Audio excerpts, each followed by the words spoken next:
다 같이 묵도하심으로 예배를 하나님 앞에 드리겠습니다. 묵도하시겠습니다.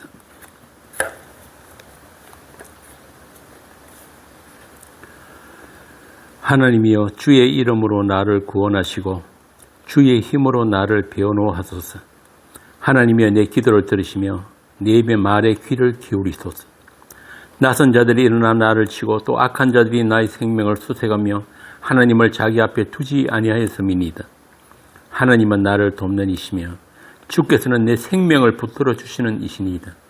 주께서는 내 원수에게 악으로 갚으시리니 주의 성실하심으로 그들을 멸하소서. 내가 낙헌죄로 주께 제사하리이다. 여호와여, 주의 이름에 감사하리니 주의 이름이 선하심이니이다.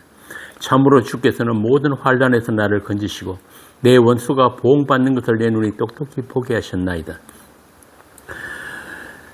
아버지 하나님, 주의 이름으로 우리를 구원하시고 주의 힘으로 저희들을 붙들고 계신 줄 압니다. 이 시간 주께서 모든 환난에서 저희들을 건지시고 주님이 우리를 돕는 이심을 저희들이 한 마음으로 한 입술로 찬송하는 그런 복된 시간이 되게 하여 주옵소서. 주 예수님 이름으로 기도합니다. 아멘. 본문 말씀은 고린도후서 8장 16절에서 24절입니다. 고린도후서 8장 16절에서 24절 교독하겠습니다. 너희를 위하여 같은 간절함을 디도의 마음에도 주시는 하나님께 감사하노니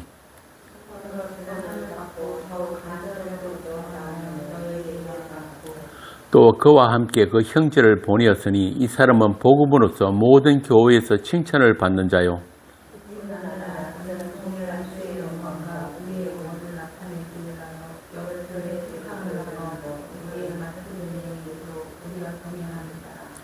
이것을 조심하면 우리가 맡은 이 거액의 연보에 대하여 아무도 우리를 비방하지 못하게 하려 함이니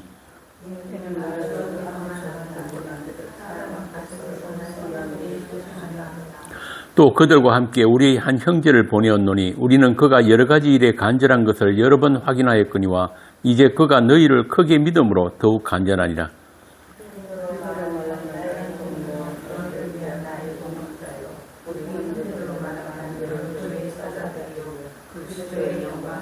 함께 읽겠습니다. 그러므로 너희는 여러 교회 앞에서 너희 사랑과 너희에 대한 우리 자랑의 증거를 그들에게 보이라. 제가 이 강의 제목을 은혜의 일이라고 정했는데요.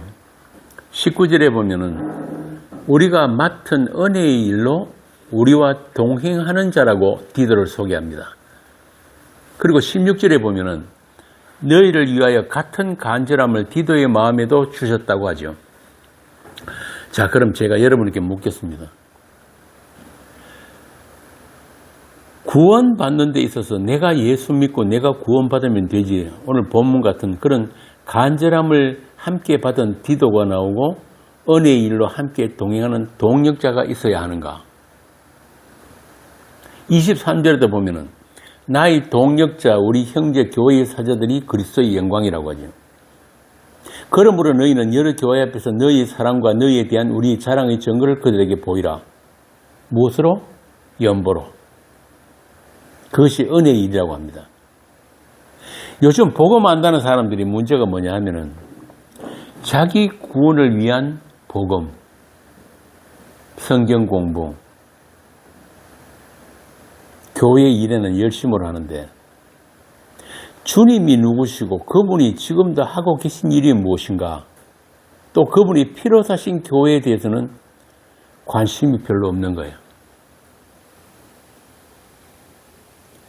워낙 세상 교회들이 개판이다 보니까 교회에 대한 관심 자체가 없단 말이에요. 자, 그런데 말입니다.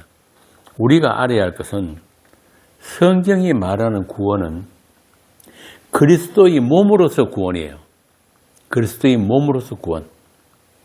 그러니까 내가 예수 믿고 내가 구원받는 그런 단독 구원은 없습니다. 그래서 그리스도의 몸된 교회의 구원이 무엇인지를 모르면은 그 사람은 어쩌면 그 교회가 아닐 수도 있는 것입니다. 에베소서 1장 23절 보겠습니다. 에베소서 1장 23절입니다. 교회는 그의 몸이 만물 안에서 만물을 충만하게 하시는 이의 충만함이니라. 그리스도의 충만으로서 교회를 이야기하는 거예요. 만물을 충만케 하신 이의 충만이 교회란 말이에요. 이 충만을 모르면은 교회가 아닐 수 있다. 하느님은 이 충만에서 하나만 빠져도, 한 사람만 빠져도 하느님 스스로 충만치 않기로 하셨다는데 우리는 이 충만에 대해서 별로 관심이 없어요. 내 자신에게만 관심이 있단 말이에요. 자기 구원에만 집착하다 보니까 우리 지난 시간에 했던 균등케 함이 무엇인지도 모르고 하느님께서 그리스도의 몸을 고르게 해서 부족한 지체에게 귀중함을 더하심이 어떤 것인지를 모른단 말입니다. 한번 봅시다. 고린도전서 12장 12절부터 한번 보겠습니다. 고린도전서 12장 12절부터 몸은 하나인데 많은 지체가 있고 몸의 지체가 많으나 한 몸과 같이 그리스도도 그러하니라. 우리가 유대인이나 헬라인이나 종이나 자유인이나 다 한 성령으로 세례를 받아 한 몸이 되었고 또 다 한 성령을 마시게 하셨느니라. 몸은 한 지체뿐만 아니라 여럿이니 만일 발이 이르되 나는 손이 아니니 몸에 붙지 아니하였다 할지라도 이로써 몸에 붙지 아니한 것이 아니요 또 귀가 이르되 나는 눈이 아니니 몸에 붙지 아니하였다 할지라도 이로써 몸에 붙지 아니한 것이 아니니 만일 온몸이 눈이면 듣는 곳은 어디냐 온몸이 듣는 곳이면 냄새 맡는 곳은 어디냐 그러나 이제 하나님이 그 원하시는 대로 지체를 각각 몸에 두셨으니 만일 다 한 지체뿐이면 몸은 어디냐 이제 지체는 많으나 몸은 하나라. 눈이 손더러 내가 너를 쓸 데가 없다 하거나 또한 머리가 발더러 내가 너를 쓸 데가 없다 하지 못하리라. 그뿐 아니라 더 약하게 보이는 몸의 지체가 도리어 요긴하고 우리가 몸에 덜 귀히 여기는 그것들을 더욱 귀한 것들로 입혀주며 우리의 아름답지 못한 지체는 더욱 아름다운 것을 얻느니라. 그런즉 우리의 아름다운 지체는 그럴 필요가 없느니라. 거기까지. 이게 그리스도의 몸으로서 교회예요. 제가 지금 말씀드리는 것은 세상 교회들이 말하는 그런 교회 중심의 신앙생활을 강조하는 게 아닙니다. 그리스도의 몸이 무엇인지를 먼저 알자는 거예요. 평생을 교회 다녔는데 대한예수교 장로회 다니고 무슨 침례교 다니고 감리교 교회 다녔는데 그 교회들이 지상의 이 가시적인 교회들이 가리키는 그 진짜 교회 그리스도의 몸으로서 한 몸 된 교회가 무엇인지를 모르는 사람들이 대부분이에요. 하나님은 지금 이 사도가 이야기하는 그리스도의 몸 된 그 교회 그 한 몸을 위해서 천지를 창조하셨단 말입니다. 그리고 그 몸이 아니면은 그 몸의 구성원인 여러분 한 사람 한 사람이 아니면은 하느님 스스로 하느님 되지 않으시기로 했다고 이야기하는 거예요. 그게 아까 우리 읽은 에베소서 1장 23절이에요. 그런 만큼 하나님은 그 한 몸을 사랑하신단 말입니다. 한 몸. 히브리서 10장 5절에도 같은 말씀이 있습니다. 히브리서 10장 5절 한번 봅시다. 그러므로 주께서 세상에 임하실 때에 이르시되 하나님이 제사와 예물을 원하지 아니하시고 오직 나를 위하여 한 몸을 예비하셨도다. 이게 구약의 시편을 인용한 말씀인데 이 말씀이 72년 원문에 보면은 이렇게 되어 있습니다. 당신께서 내 귀를 뚫으셨습니다. 한 몸을 예비하셨다는 말이에요. 당신께서 내 귀를 뚫으셨습니다. 고대 히브리인들은 70년 희년이 되면은 부리던 집에 있는 종이 자기 마음대로 갈 수가 있는데 나는 가지 않겠습니다. 나는 주인님 당신 집에서 그냥 계속 살겠습니다. 이러면은 그 종을 귀를 기둥에 대고 뚫습니다. 그리고 그 종을 주인의 가족으로 받아들인단 말입니다. 이게 바로 뭐냐면은 우리 주님께서 십자가에서 그 몸이 십자가에 못 박히심으로 그 귀가 뚫림으로 우리가 하나님의 식구, 하나님의 가족으로 함께 들어진 것을 보여주는 거예요. 그게 한 몸이에요. 그리스도의 한 몸으로 우리가 하나님께 들어졌다. 그러므로 그리스도의 한 몸 된 교회는 너와 내가 있을 수가 없어요. 네 것 내 것이 없단 말이에요. 이게 무슨 말이냐면 우리가 다 누구 거다? 주님의 소유된 자들이다 이 말입니다. 그게 한 몸이에요. 우리에게 주가 계신다. 그러니까 아까 우리 고린도전서 읽은 것처럼 더 귀하고 더 못한 지체가 없단 말입니다. 물론 우리는 아직 육을 가지고 육신으로 살기 때문에 교회 안에서도 뭐 여러 가지 갈등이 있을 수 있고 다툼이 있을 수 있는데 중요한 것은 그리스도의 몸의 하나됨이 무엇인지를 알고 그 하나됨을 힘써 지키기를 힘써라고 하는 거예요. 그 하나됨을 지키라. 그리스도의 한 몸은 그리스도와 같은 그런 같은 본질과 같은 속성으로 하나됨이에요. 그의 다른 이물질, 다른 것, 성격, 다른 성질의 것들이 들어오면 안 된다 이 말입니다. 우리가 에베소서를 흔히 교회론적 서신이라고 하는데 사도는 에베소 교회에 보낸 그 편지에서도 이 한 몸으로서 교회의 하나됨을 계속 강조를 합니다. 한번 봅시다. 에베소서 2장 11절부터 한번 봅시다. 에베소서 2장 11절부터 그러므로 생각하라. 너희는 그때의 육체로는 이방인이요 손으로 육체에 행한 할례를 받은 무리라. 칭하는 자들로부터 할례를 받지 않는 무리라 칭함을 받은 자들이라. 그때에 너희는 그리스도 밖에 있었고 이스라엘 나라 밖에 사람이라. 약속의 언약들에 대하여는 외인이요 세상에서 소망이 없고 하나님도 없는 자이더니 이제는 전에 멀리 있던 너희가 그리스도 예수 안에서 그리스도의 피로 가까워졌느니라. 그는 우리의 화평이신지라. 둘로 하나를 만드사 원수된 것 곧 중간에 막힌 담을 자기 육체로 거시고 법조문으로 된 계명의 율법을 폐하셨으니 이는 이 둘로 자기 안에서 한 세 사람을 지어 화평하게 하시고 또 십자가로 이 둘을 한 몸으로 하나님과 화목하게 하려 하시니라. 원수된 것을 십자가로 소멸하시고 또 오셔서 먼 데 있는 너희에게 평안을 전하시고 가까운 데 있는 자들에게 평안을 전하셨으니 이는 그로 말미암아 우리 둘이 한 성령 안에서 하나님께 나아감을 얻게 하려 하심이라. 거기까지. 이거란 말이에요. 주님께서 십자가로 우리를 하나 되게 하셨다.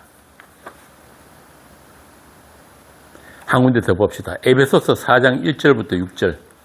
에베소서 4장 1절에서 6절.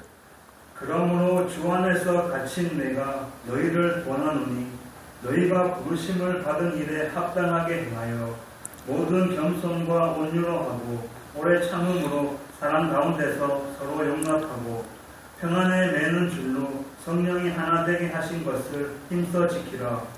몸이 하나요 성령도 한 분이시니 이와 같이 너희가 부르심의 한 소망 안에서 부르심을 받았느니라. 주도 한 분이시요 믿음도 하나요 세례도 하나요 하나님도 한 분이시니 곧 만유의 아버지시라. 만유 위에 계시고 만유를 통일하시고 만유 가운데 계시도다. 거기까지. 이 하나됨이에요. 주께서 자기 몸을 들여서 하나 되게 하신 그 한 몸이 무엇인지를 모르면서 평생을 교회 다니고 평생 충성 봉사해봤자 도람이 타버리란 말이에요. 우리 속담처럼 절 모르고 시주했다. 교회가 뭔지를 모르고 교회 다니고 교회가 뭔지를 모르고 교회 섬기고 대부분의 종교인들이 그 한 몸을 모른다는 건 자신이 그리스도의 몸이 아니라는 증거란 말이에요. 한 몸이라면은 머리이신 그 주님으로부터 공급되는 모든 것으로 인해 가지고 한 몸으로서의 같은 통점을 가진다. 같은 감각을 가진다. 그런데 그걸 모른다는 말은 그 한 몸이 된 적이 없다는 이야기예요. 그리스도의 몸으로서 교회는 머리신 주님으로부터 모든 것을 공급받는 지체들입니다. 그렇게 같은 통점 감각을 가진 유기적인 살아있는 한 몸이기 때문에 누가 가르치지 않아도 그 한 몸된 지체의식을 가지게 되는 것입니다.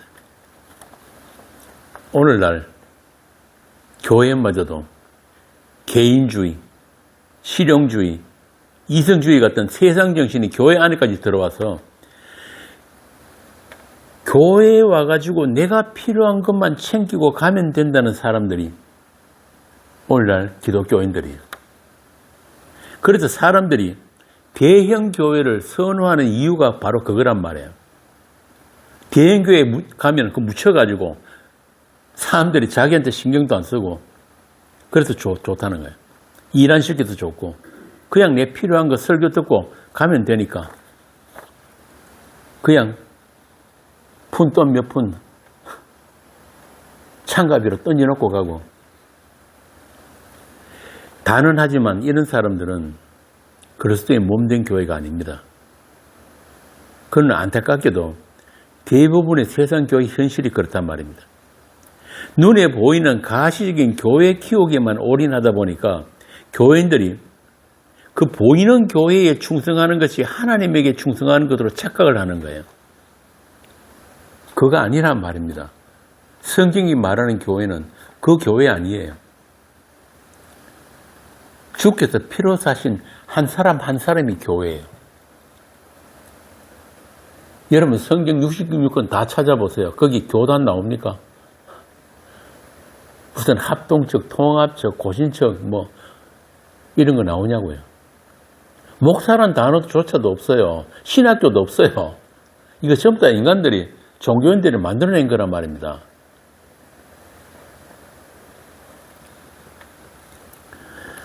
하나님이 피로 사신 교회, 그리스도의 한 몸 된 그 교회는 땅에 있는 그 교회가 아니고 묵시아 안에 완료되어 있는 하나님 안에 감추어져 있는 교회란 말입니다.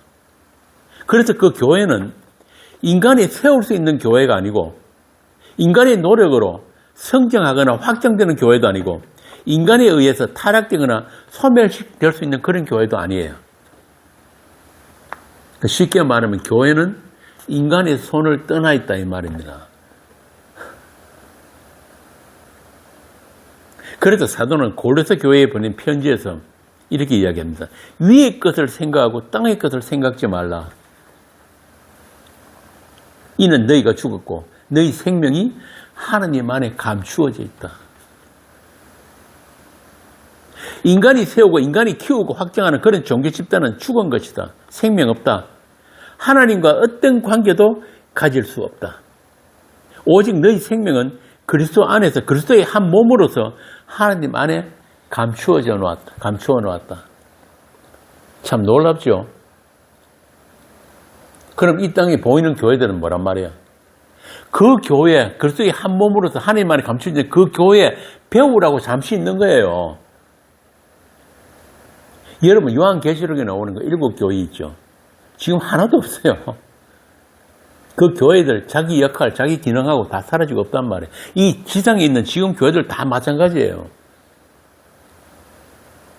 고린도서 3장 한번 봅시다. 고린도서 3장 2절에서 3절. 위의 것을 생각하고 땅의 것을 생각하지 말라. 이는 너희가 죽었고 너희 생명이 그리스도와 함께 하나님 안에 감추어졌으며. 그러니까 실체는 어디 있다는 거예요?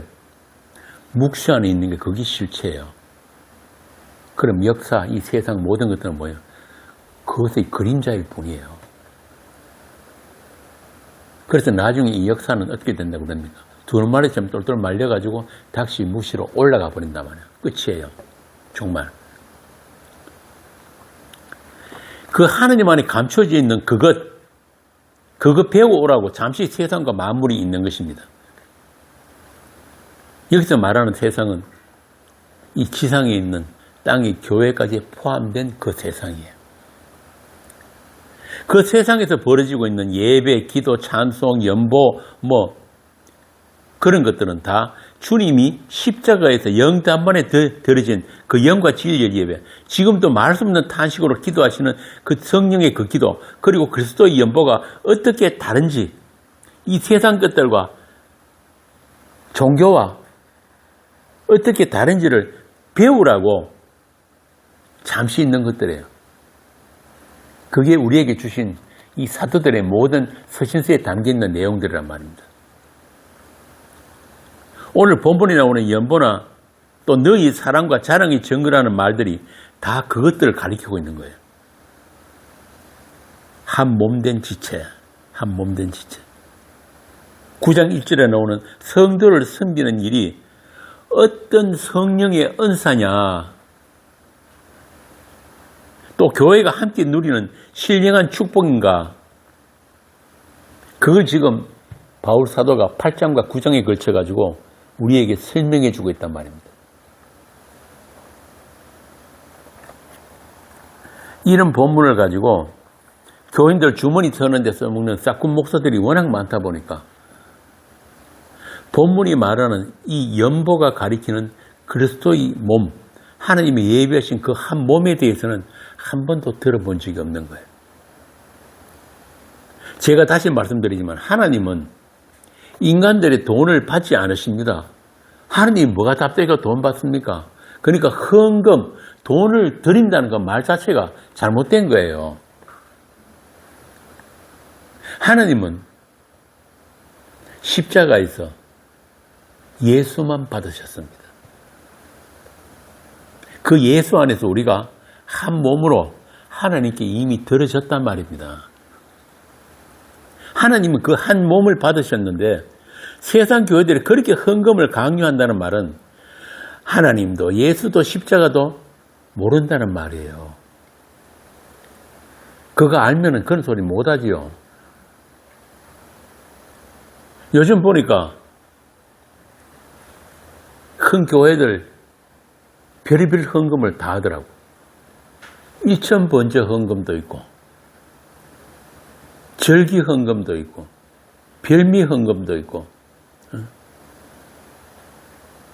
뭐 생명수 헌금이란 것도 있고 신년 소원 헌금이 있고 수박 헌금도 있어요. 수박 헌금 뭔지 아세요?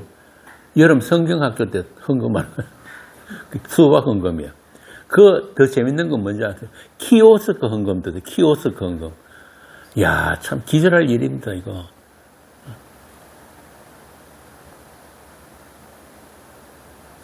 참 한마디로 돈에 환장한 대한예수교회야. 그들은 교회가 아니라 하나님의 원수예요, 원수.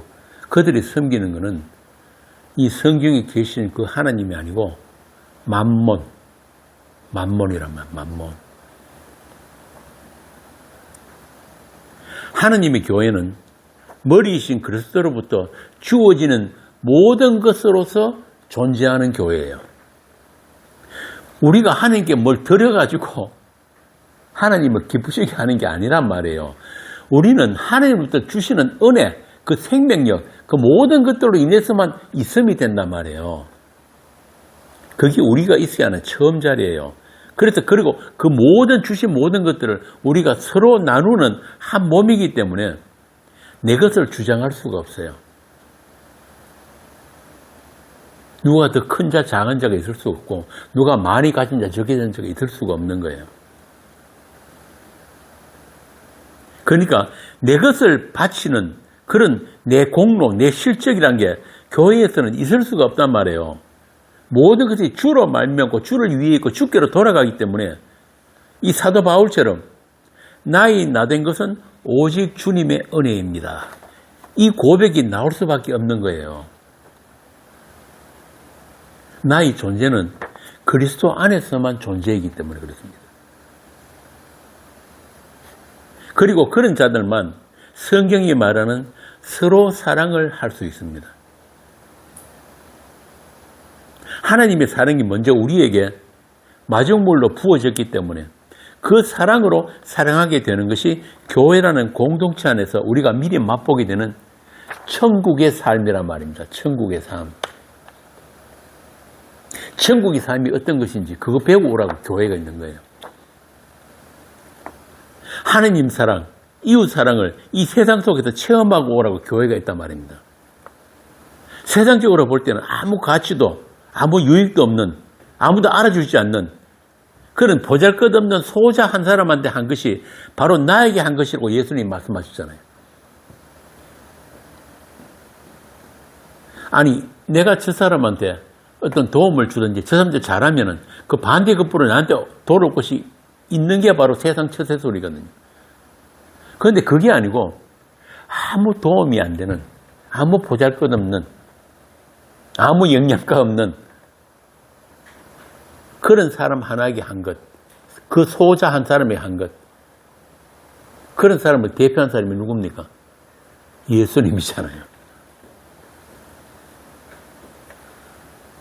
이게 바로 하나님 나라의 삶의 원리거든요. 그리고 그 삶을 예수님이 이 땅에서 몸소 실천해 보이셨단 말입니다. 어떻게 해요?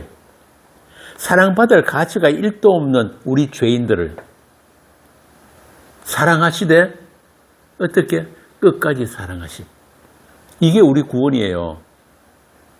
우리 어떤 반응이나 우리 어떤 협조나 그런 거 전혀 안 보시고 하나님이 자기에 주신 사람들을 끝까지 사랑하심. 우리가 그런 사랑받을 자격이나 가치가 1도 없는 그런 우리를 사랑하셨단 말이에요. 그 사랑이 어떤 사랑인지 너희들이 이 세상을 살면서 이 교회 안에서 그거 배우고 그거 한번 해보고 오라는 거예요. 24절. 그러므로 너희는 여러 교회 앞에서 너희의 사랑, 어떤 사랑? 죄인들을 위해 몸을 내어주신 그 사랑, 그리고 너희에 대한 우리의 자랑의 증거를 그들에게 보이라고 하는 것입니다. 그리고 그 사랑의 결과물로 너희가 있다는 것을 그 증거로 보여주라는 거예요. 연보는 돈을 나누는 게 아니에요. 방금 말씀드린 그 사랑을 나누는 것을 연보라고 하는 거예요. 예수의 피와 살이라고 하는 그 사랑, 그 사랑 나눔이 하나님이 기뻐 받으시는 찬송이 되고 그리스도의 영광이라는 것을 지금 본문에서 이야기하고 있는 것입니다. 자, 그런데 말입니다. 오늘날 세상교회의 현실은 사도가 말하는, 본문에서 말하는 그런 하나님이 기뻐 받으시는 그 연보, 그리스도라는 그 연보와는 전혀 다르잖아요. 여러분 아시다시피 우리나라에 기독교가 들어오면서 본래 우리나라 사람들이 가지고 있던 종교가 있어요. 그게 뭡니까? 이현지 집사님. 샤머니즘이에요. 샤머니즘. 무당 종교. 미신 종교. 온갖 신들 다 있잖아요. 부엌신도 있고 성황당 신도 있고 옛날 우리 그때 어른들 보면 별별 미신 다 해요. 정월 되면은 팥죽도 문 앞에 갖다 뿌리고 제사 지내고 나면은 귀신 먹으라고 밥도 밖에 내놓고 젊은 사람들 그런 거 잘 모를 거예요. 그렇게 무당 종교, 미신 종교를 바탕에 깔고 기독교라고 하는 겉옷만 입혀놓다 보니까 이름은 기독교인데 그 밑바탕에 흐르는 것은 여전히 무속신앙이란 말이에요. 그 무속신앙의 특징이 뭔지 아세요? 신에게 정성을 바치는 것만큼 복을 받는 거예요. 많이 바치면 바칠수록 많은 복을 줘요. 적게 바치면 적게 주고, 그럼 안 바치면 저주하고 해코지 한단 말이에요. 항상 이 무속신앙 밑바탕에는 뭐가 있다? 불안과 두려움이 있는 거예요.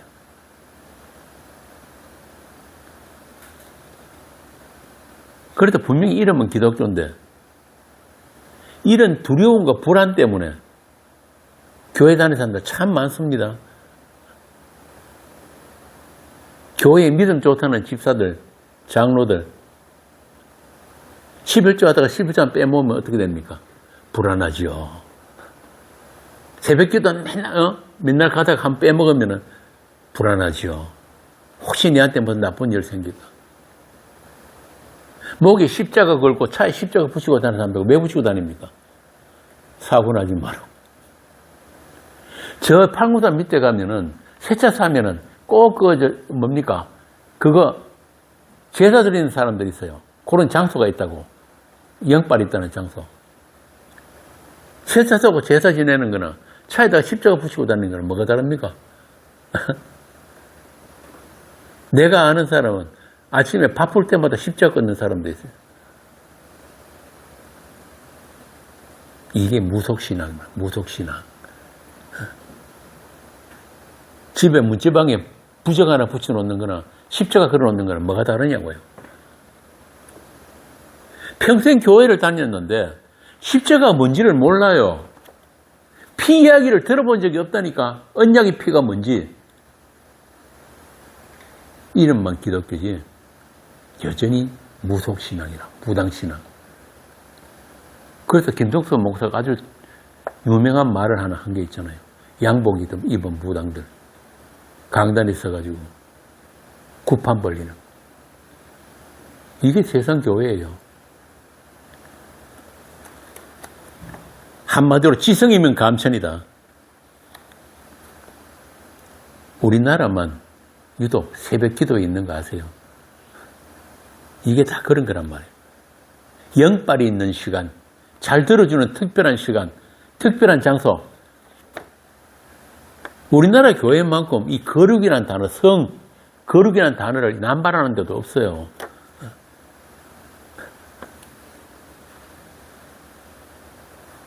옛날에는, 요즘은 잘 안 하는데 옛날에는 성미란 거 있잖아요. 성미. 교회에 쌀 갖다 바치는 거. 그 쌀에다가 성자를 왜 붙입니까? 교회만 들어가면 거룩이 돼버리는 거예요. 성수주의. 성구. 똑같은 의자, 강단인데 교회에 들어오면 성구가 된다고. 성직. 목사를 성직이라 하잖아요. 왜 목사만 성직이에요? 모든 성도가 다 왕같은 제사장인데. 하여튼 참 이건 제가 보기에는 이 무속신앙에서 한 발짝도 못 벗어났어요.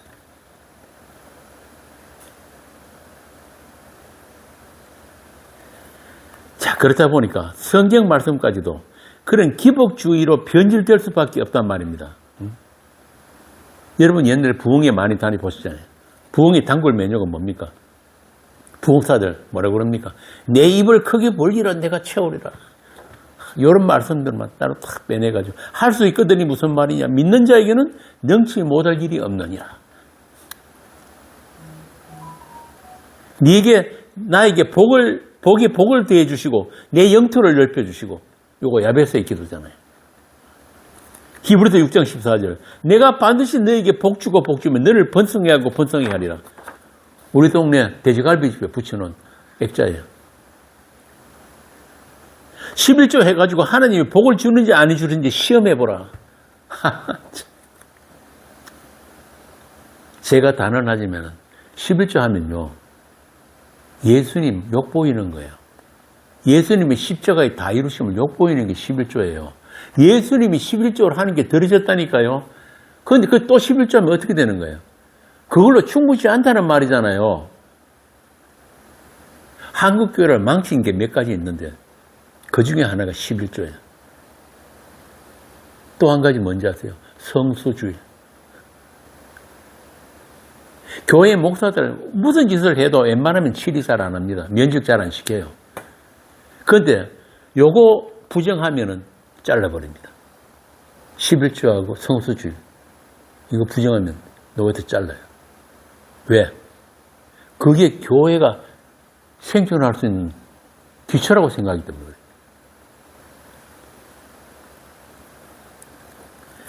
부흥회 가보면은 간증 많이 하잖아요. 이렇게 바쳐서 복받은 사람 간증들. 또 11조 떼먹어가지고 저주받은 사람들 이야기, 사고난 이야기. 이거 단골 메뉴거든. 무당들 하는 게 똑같아요. 무당들이 그거 거짓한다고. 한마디로 성경이 말하는 복이 뭔지를 한 번도 들어보지 못한 사람들이 대한예수교 교인들이 성경이 말하는 복이 뭡니까? 우리 원집사님. 성경에서 말하는 복이 뭐예요? 맞습니다. 하나님 자신을 주신 게 복이에요. 하느님적인 그 생명, 영생, 그거란 말, 그거 외에 다른 복 없어요. 자, 그러면은, 제가 자꾸 이런 이야기를 하니까, 헌금 안 하고 연보 안 하는 게 그게 복음 많은 줄 아는데, 그런 거 아니란 말이에요. 오늘 본문의 사도가 뭐라고 합니까? 너희 사랑을 보이라 그러잖아요. 그리스도의 영광, 우리의 자랑을 서로 나누라고 한단 말이에요. 자, 그러면은 왜 종교 행위로 헌금을 하면 안 되는가? 11조 뭐 절기헌금, 아까 이야기한 불미헌금, 뭐 수박헌금.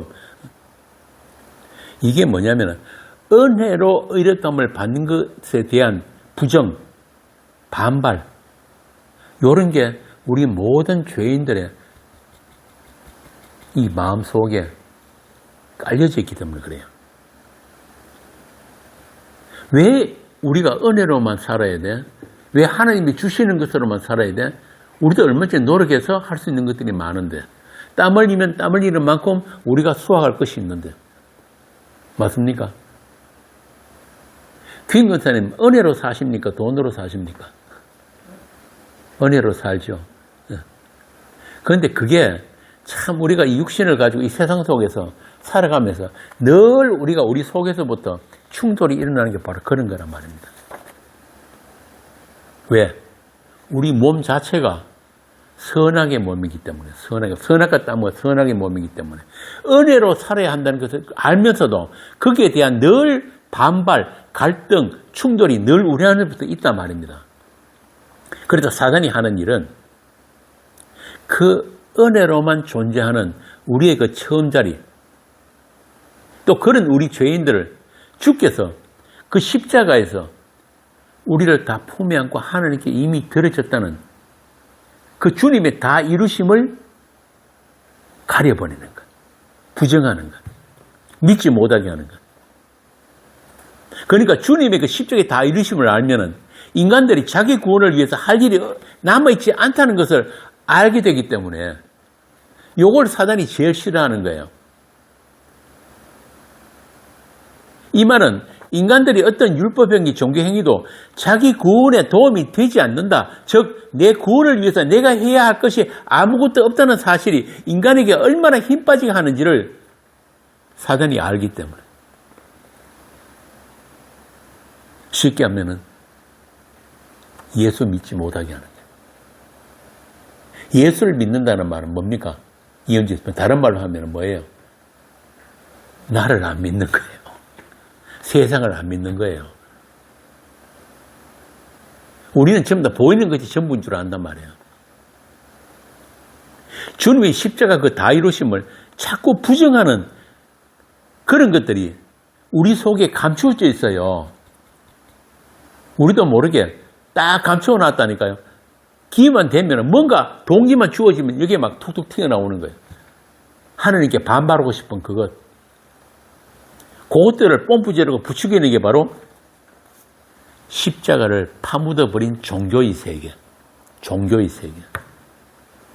한마디로 예수도 믿고 교회도 믿고 목사도 믿고 율법도 지키고 십자가도 믿고 교회도 믿고 성경도 믿고 나도 믿고 세상도 믿고.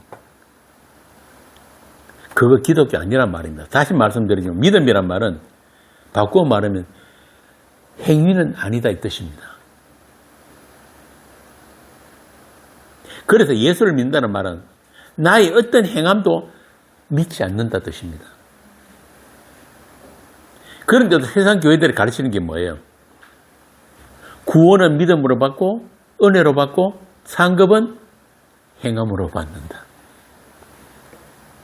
그것도 차등 있는 그런 상급. 그래서 11조 강요하고 온갖 헌금 봉투 수십 개 그의 문 앞에 준비해 놓고 있고. 이 말은 성경이 말하는 그 유일한 상, 그 상급, 하나님 자신을 내어주신 그 상에 대해서 전혀 모른다는 이야기예요. 영생이라고 하는 그 복 말고 내가 원하는 복이 따로 있다는 겁니다. 그러니까 하나님의 목적 외에 자기의 목적을 가지고 교회에 나오는 사람들. 그 사람들은 교회 아닙니다. 그래서 주님의 십자가의 다 이루심을 정면으로 부정하고 모욕하면서 나는 내 학위에 따라서 상도 받고 구원도 받겠다. 이게 결코 포기하지 못하는 아담의 주체성, 가능성이 발산하는, 발작을 하는 종교의 세계란 말입니다. 그걸 자커 일률이 뒤틀려진 기독교라고 했어요.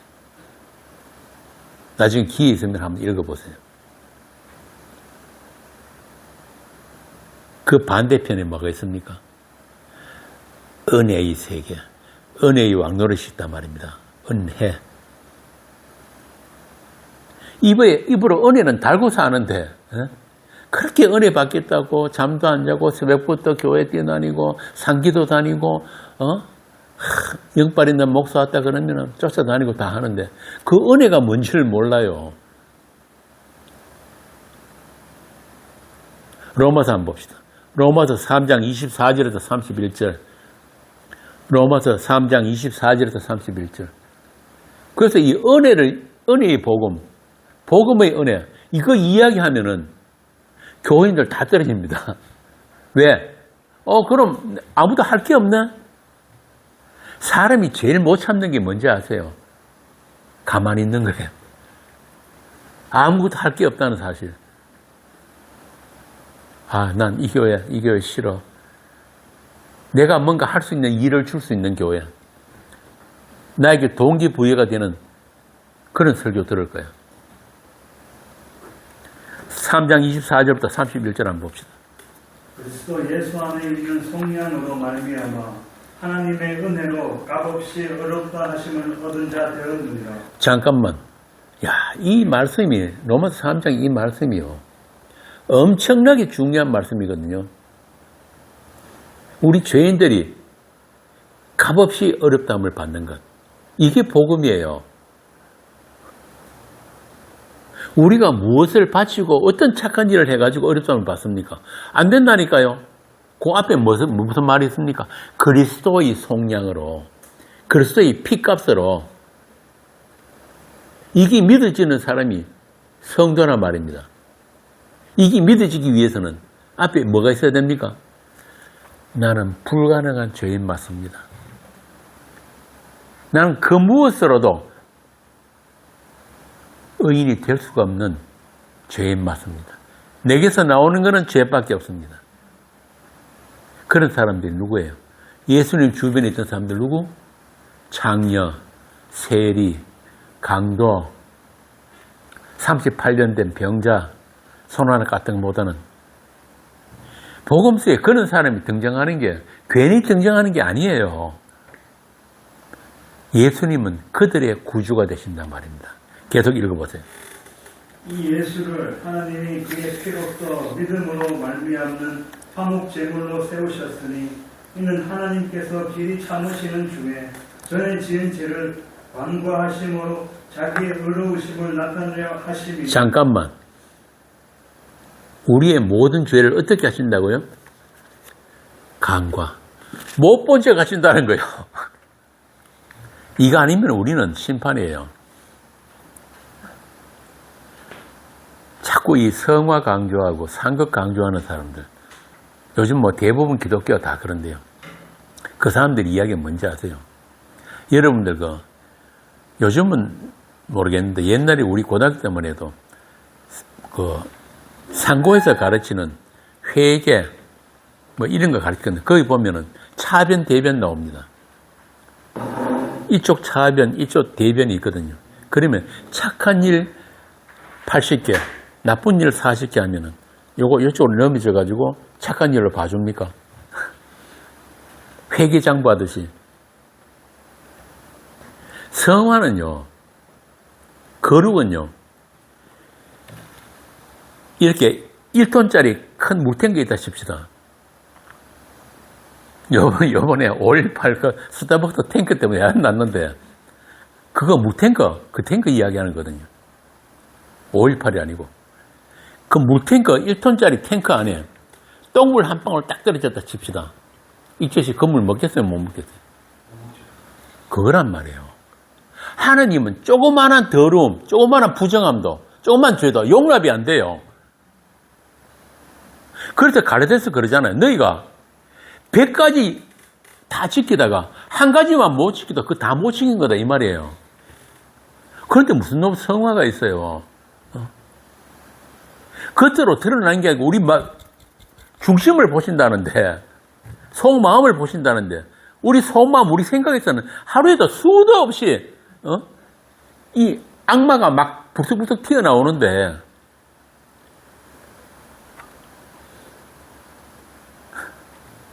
계속 읽어보세요.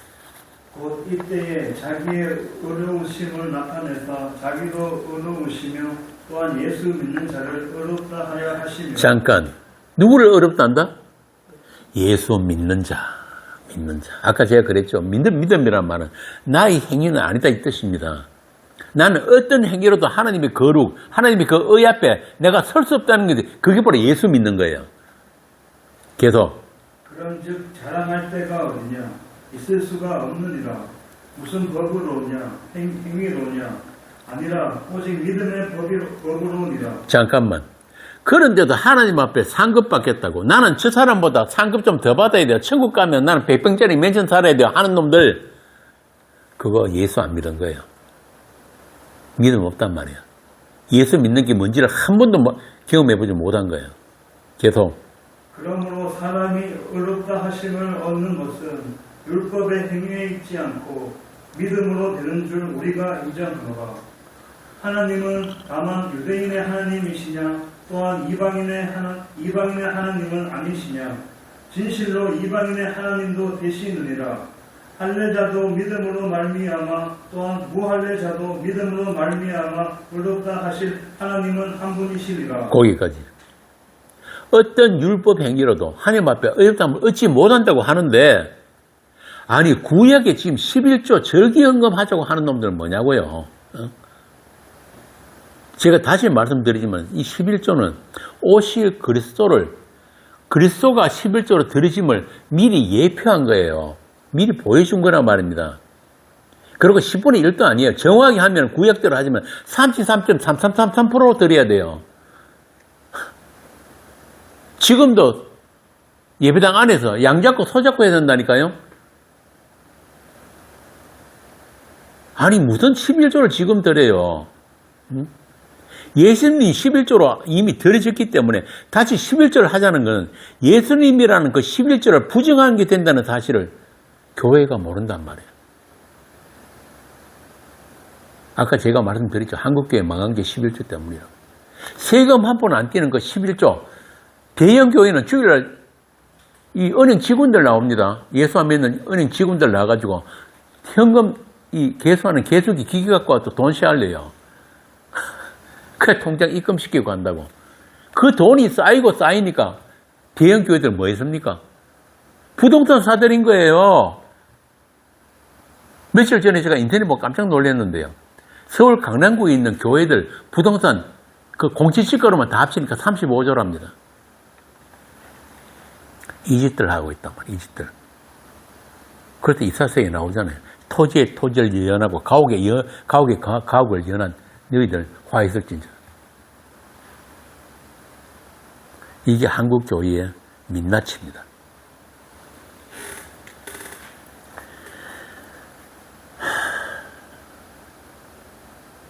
자, 그런데도 이 복음 듣고 복음 안 되는 분들, 아마 그래서 그런지 몰라도 교회 연보 헌금 잘 안 하죠. 복음 전하는 교회 보면은 목사 사례비 안 나옵니다. 교회 봉사도 잘 안 해요. 복음 알면 되지. 이게 또 한쪽 편으로 지금 마귀가 그런 작업을 하고 있는 거예요. 복음 안 되는 사람들에게. 제가 오래전에 다니던 교회에 있어요. 저 803 밑에. 예배당이 낡아가지고 우리 다음에 나람자와 청소 한번 하자고 하니까 광고를 했는데 달랑 3명 나왔어요. 다들 복음 안다는데 그 복음 아는 걸로 가지고 자기 유익, 자기 합리화에 써먹더란 말이에요. 그런 분들 흔히 잘하는 말이 있어. 내가 뭘 해도 죄고 안 해도 죄잖아. 죄인한테 죄만 나오는데. 그러면서 자기가 하기 싫은 거 안 하는 거예요. 이게 또 복음의 함정이에요. 이랬다 보니까 복음 안다는 목사들도 처음에는 복음 전하다가 날이 갈수록 어떻게 합니까? 적당하게 타협하기 시작합니다. 복음도 조금 전하고 또 교회도 좀 하고 싶고 그러다 나중에 어떻게 됩니까? 복음 아예 접어버리고 교회 하는 데만 전념하는 거예요. 제가 아는 목사들 많습니다. 그런 목사들. 왜? 그래야 살아남으니까. 또 교인들도 그걸 좋아하니까. 그래서 나온 게 상금론. 이게 누이 좋고 매부 좋고. 일단 교인들한테는 분명하게 동기부여가 되니까. 한번 생각해 보세요. 여러분들 지금 열심히 교회 봉사하고 충성하고 전도 많이 하고 헌금 많이 하고 하면은 천국에서 상급이 달라집니다. 어떤 여학교 고3 교실에서 붙여놨다 그러더니 10분 덜 자면 남편이 바뀐다. 실제로 붙여놨대요. 참 인간은요. 동기부여만 되면은 죽기 살기로 합니다. 자기 몸까지 불사른다니까요. 그렇게 동기부여가 되니까 죽자 살자 교회 충성하고 그러니까 목사에게는 교회 키우고 교회 재능 쌓이니까 좋고 결국 이런 것들을 통해서 그들의 믿음 없음이 폭로되는 거예요. 믿음이 뭐라고 그랬습니까? 보지 못하는 것들의 증거예요. 바라는 것들의 실상인데 그 믿음 없으니까 보이는 교회, 보이는 목사, 보이는 세상밖에는 모른단 말이에요. 이게 십자가 지신 주님과 어떤 관계도 가지지 못한 종교인들의 한계입니다. 그래서 본문의 19절에 나오는 은혜의 일에 전혀 무지할 뿐 아니라 그 은혜의 일에 참여되지도 못하고 끝까지 자기의, 자기 사랑, 자기 영광에만 갇혀 있는 상태를 그대로 보여주는 게 오늘날의 기독교예요. 뒤틀려진 기독교, 오염된 기독교. 기독교 아닌 거죠. 이런 믿음 없음이 그리스도의 십자가 그 은혜의 영광을 욕되게 하는 것이라는 것을 그들은 모르고 있단 말입니다. 한마디로 은혜 아래 있지 않은 자는 은혜의 일에 참여될 수가 없습니다.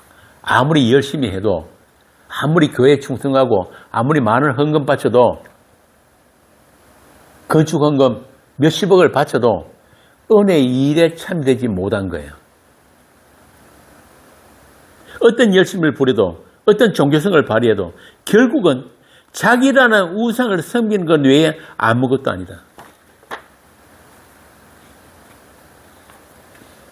교회 그렇게 키우고 확장해갖고 뭐 하자는 겁니까?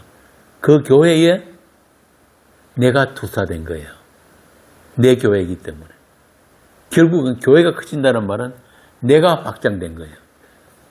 그게 우상성이란 말입니다. 그래서 신앙의 가장 큰 적은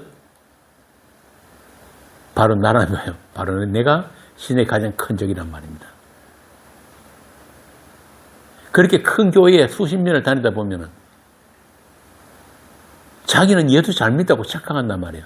이게 뭐냐면은 내가 나를 속인 거예요. 그래서 신앙의 가장 큰 적은 자기라고 하는 겁니다. 아까 말씀드린 것처럼 그래서 예수를 믿는다는 말은 자기를 믿지 않는다는 뜻이에요. 은혜라는 말부터가 자기 부정을 전제하는 게 은혜예요. 나는 아무것도 할 수 없습니다. 나는 나를 위해서 할 수 있는 게 아무것도 없습니다는 말이 은혜예요. 은혜. 주여 나를 불쌍히 여기소서. 당신의 불쌍히 여김 외에는 나는 어떤 희망도 없습니다. 사도 바울 같은 그런 대사도가 로마 감옥에서 마지막에 쓴 편지에서 뭐라고 합니까? 나 같은 죄인이 구원받는 것은 오직 오고 오는 세대의 사람들에게 뭘 보여준다? 하나님의 긍휼, 하나님의 불쌍히 여기심이 구원이라는 것을 보여주기 위해서 죄인의 괴수로서 내가 구원받았다는 거예요. 이렇게 나는 은혜 받을 자격이 1도 없다는 것을 아는 게 바로 은혜 받은 자에게서 나오는 자기 부인이고, 또한 그 은혜는 끝까지 갚을 수 없어야만 은혜로 남는 것입니다. 그런데도 하나님의 은혜 안 갚는다고 다그치는 목사들 많잖아요. 제가 장담하지만은 하나님의 은혜와 아무 상관없는 사단의 일꾼입니다. 오늘 본문 16절 사도가 뭐라고 합니까? 같은 간절함을 디도의 마음에도 주시는 하나님께 감사하노니. 이 말은 디도가 은혜의 일에 참여된 것이 디도의 의지나 결단이나 열심이 아니고 오직 뭐로 되었다? 하나님의 은혜로 되었다. 믿음으로 되었다는 말이에요. 동일한 믿음, 동일한 은혜 안에 있는 자들만 은혜의 일에 참여될 수가 있다. 인간의 열심은 환경과 대상에 따라서 얼마든지 바뀔 수가 있지만 여기서 말하는 은혜의 일은 그 주체가 은혜란 말입니다. 그리스도의 은혜.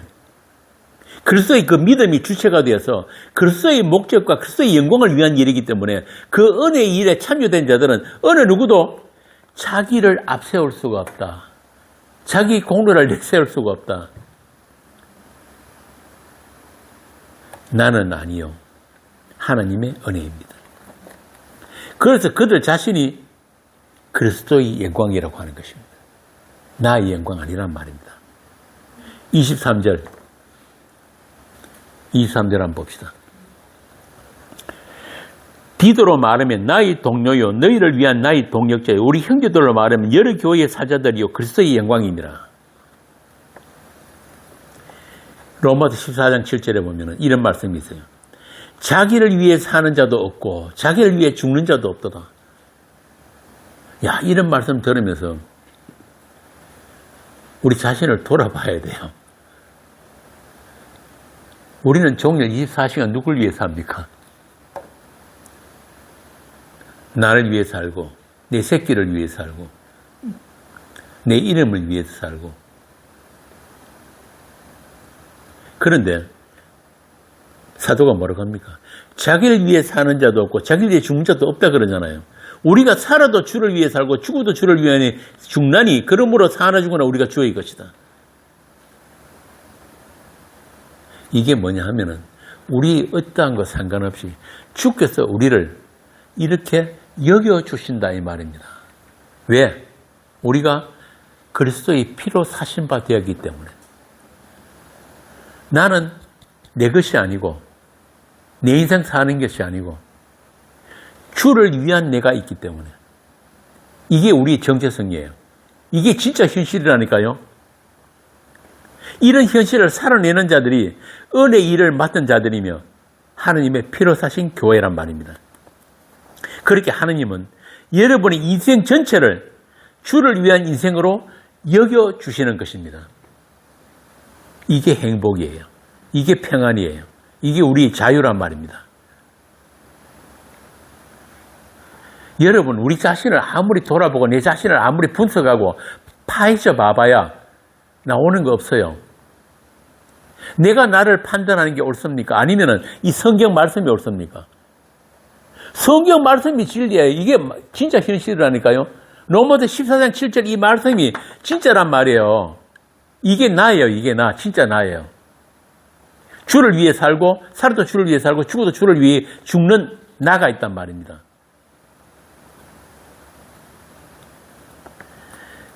이런 사람들을, 이런 우리를 바울은 본문에서 나의 동무라고 하고 동력자라고 하고 교회의 사자들이라고 하는 것입니다. 그리스도의 동력자, 하나님의 동력자로서 여러분이에요.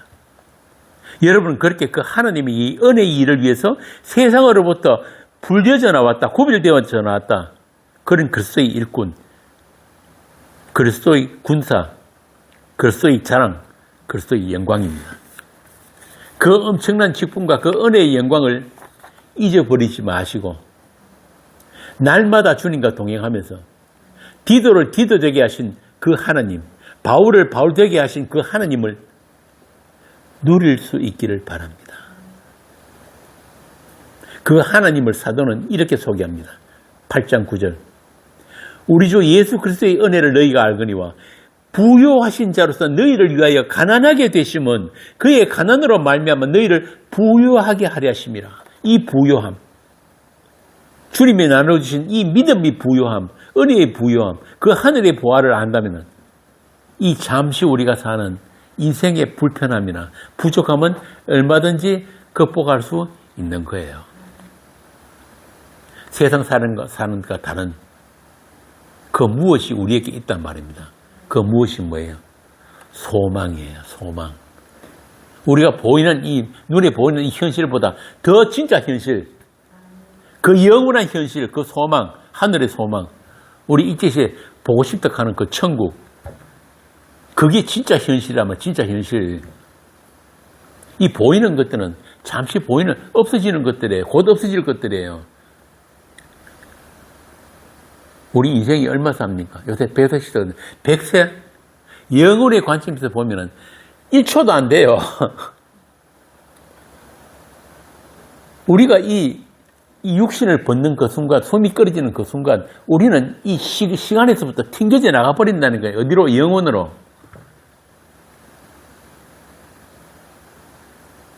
우리가 살고 있는 이 시공간, 이 세상과 역사라는 것은 그리스도의 주되심을 우리에게 가르치기 위해서 우리에게 잠시 펼쳐져 있는 무대일 뿐이에요.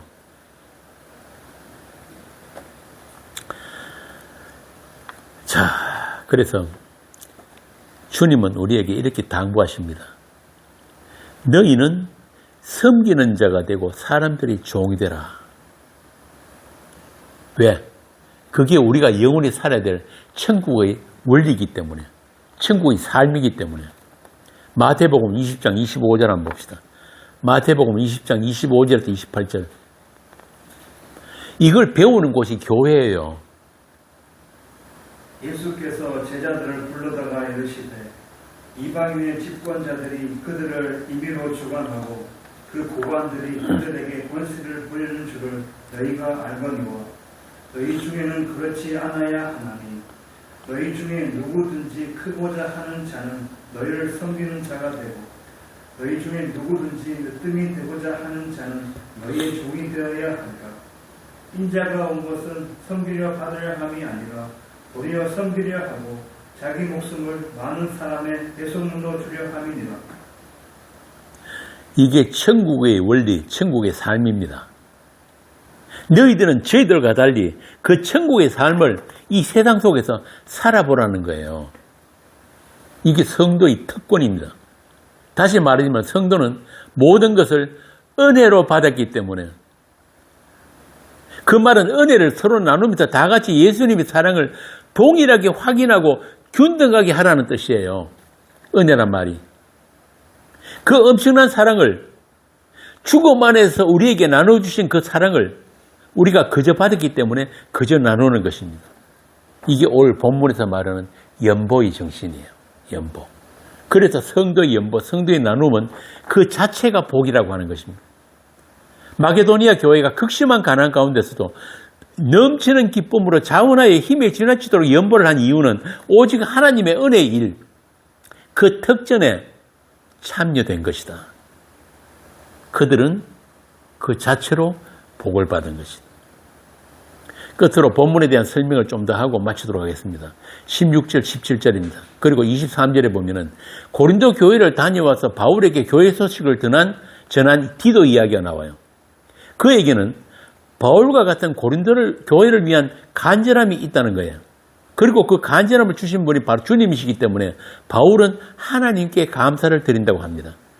바울이나 디도가 한 모든 일이 모두가 다 십자가 안에서 자기 부인을 통해서 오직 주님의 일하심만 오롯이 드러내고 있었다.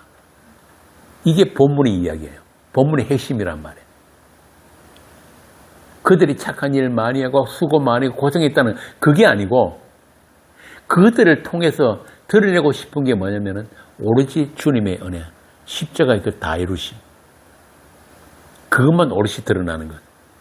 그리고 18절에서 21절을 보면은 이름은 나타나지 않는데 여러 교회로부터 복음으로 칭찬을 받는 신실한 사람이 나와요. 그러니까 누구인지는 여러 가지 설이 있어요. 근데 제 생각에는 아마 바울과 동료가 누가가 아닌가 보는데 성경에서 이름을 밝히지 않으니까 일부러 추측할 필요는 없죠. 이 사람이 우리의 맡은 은혜의 일로 우리와 동행했다고 한다. 복음을 전하고 연부를 거두고 운반하는 모든 것들이 은혜의 일이다. 그리고 22절에 또 한 사람이 등장하는데 여러 가지 일에 그 간절한 것을 여러 번 시험하였다. 이 말씀은 세번역에서는 이렇게 이야기합니다. 그가 모든 일에 열심히 있음을 우리가 여러 번 확인하였고 그가 여러분을 크게 신뢰하고 있으므로 더욱 열심을 낼 것입니다. 자, 이렇게 이 세 사람이 고린도 교회에 가서 연보의 일을 마무리합니다. 이렇게 함으로써 여러 교회 앞에서 너희의 사랑과 너희를 대한 우리의 자랑의 증거를 보였다고 합니다. 그러면은 이 은혜의 연보의 일에 이렇게 신실한 세 사람을 보내는 이유가 뭘까요? 그게 20절, 21절에 나옵니다. 한번 봅시다. 20절과 21절. 이것을 조심하면 우리가 맡은 이 거액의 연보에 대하여 아무도 우리를 비방하지 못하게 하려 함이니 이는 우리가 주 앞에서뿐 아니라 사람 앞에서도 선한 일에 조심하려 합니다. 바울 사도에 대해서 여러 가지 오해와 비방이 많았어요. 바울이 복음 전한 교회마다 누가 들었다고 합니까? 거짓 교사들이 들어와가지고 바울을 전부 다 이렇게 비방을 하고 바울 오해하도록 여러 가지 나쁜 소문을 퍼뜨리고 했단 말이에요. 그래야지 바울이 전한 복음이 회방을 받기 때문에. 심지어는 바울이 연보를 거둬가지고 바울이 착복했다는 소리까지 들렸단 말이에요. 그래서 이 은혜의 일이 회방을 받지 않기 위해서 하느님 앞에서 조심할 뿐 아니라 사람 앞에서도 조심해야 된다. 그래서 신실한 사람, 세 사람을 고린도 교회에 보냈다고 하는 것입니다. 이렇게 우리도 조심할 게 많은 거예요. 교회의 일에는 보면은 은혜로 시작해서 육체로 마시는 경우가 상당히 많습니다. 마귀는 어떻게 해서든지 복음이 전해지는 그 자리, 그들을 그 은혜의 일을 육체의 일로 바꾸어버리려고 온갖 괴계를 다 꾸민단 말입니다. 특히 돈이 개입되면 교회가 분란에 빠지는 경우가 종종 있습니다. 뭐 우리 교회야 제작이 날 것도 없고 저부터 십수년간 한 번도 사례비를 받아본 적이 없기 때문에 문제가 생길 소지가 없는데 얼마 전에 그 유명한 박영선 목사 퇴직금 그 사건도 결국은 돈 문제거든요. 그가 전한 복음이 그 마지막에 정말 그 돈 몇 푼 때문에 가려지는 게 좀 안타깝지만은 우리가 그런 것들을 보면서 역시 하나님의 일은 하나님만 하실 수 있다. 하나님만 하시는 거예요. 이걸 우리가 다시 확인을 하게 되는 거예요. 자, 이제 끝으로 우리가 빌립보서 2장 1절부터 11절까지 우리가 함께 읽으면서 오늘 강론을 마치겠습니다. 빌립보서 2장 11절부터 2장 1절부터 11절까지 좀 기니까 우리 한 절씩 교도가겠습니다. 그러므로 그리스도 안에 무슨 권면이나 사랑의 무슨 위로나 성령의 무슨 교제나 긍휼이나 자비가 있거든 마음을 같이하여 같은 사랑을 가지고 뜻을 합하며 한 마음을 품어 아무 일에든지 다툼이나 허영으로 하지 말고 오직 겸손한 마음으로 각각 자기보다 남을 낫게 여기고 각각 자기 일을 돌볼 뿐더러 또한 각각 다른 사람들의 일을 돌보아 나의 기쁨을 충만하게 하라. 너희 안에 이 마음을 품으라. 곧 그리스도 예수의 마음이니 그는 은권 하나님의 모체시나 하나님과 동등됨을 취할 것으로 여기지 아니하시고 오히려 자기를 비워 종의 형체를 가지사 사람들과 같이 되셨고 사람의 모양으로 나타나서 자기를 낮추시고 죽기까지 복종하셨으니 곧 십자가에 죽으시니라. 이름으로 하나님이 그를 지극히 높여 모든 이름 위에 뛰어난 이름을 주사 하늘에 있는 자들과 땅에 있는 자들과 땅 아래에 있는 자들로 모든 무릎을 예수의 이름에 꿇게 하시고 모든 입으로 예수 그리스도를 주라 시인하여 하나님 아버지께 영광을 돌리게 하셨느니라. 이 그리스도 안에 있는 위로와 교제와 긍휼과 자비, 이 모든 은혜의 일에 우리가 더욱 열심하는 그런 성도들이 되기를 빌겠습니다. 기도하겠습니다. 아버지 하나님, 우리에게 맡기신 그 은혜의 일이 무엇이며 그 은혜의 일이 어떤 주님의 사랑과 믿음으로 이루어지는지를 이제 우리가 알았습니다. 그 은혜의 일에 참여된 영광과 특전을 우리가 누리고 자랑하는 그런 성도들이 되게 하시고 그리스도의 연보로 말미암아 먼저 자신을 주께 드린 자들에 의해서 그리스도의 사랑이 또한 우리 가운데 풍성하게 증거되고 또 균형 있게 나누어지게 그렇게 도와주시옵소서. 이 은혜의 일에 우리 모두가 한 마음이 되게 하시고 그리하여서 그리스도의 영광만, 그 십자가의 영광만 오롯이 드러나는 그런 복된 성도들이 되게 하여 주옵소서. 주 예수님 이름으로 기도합니다. 아멘.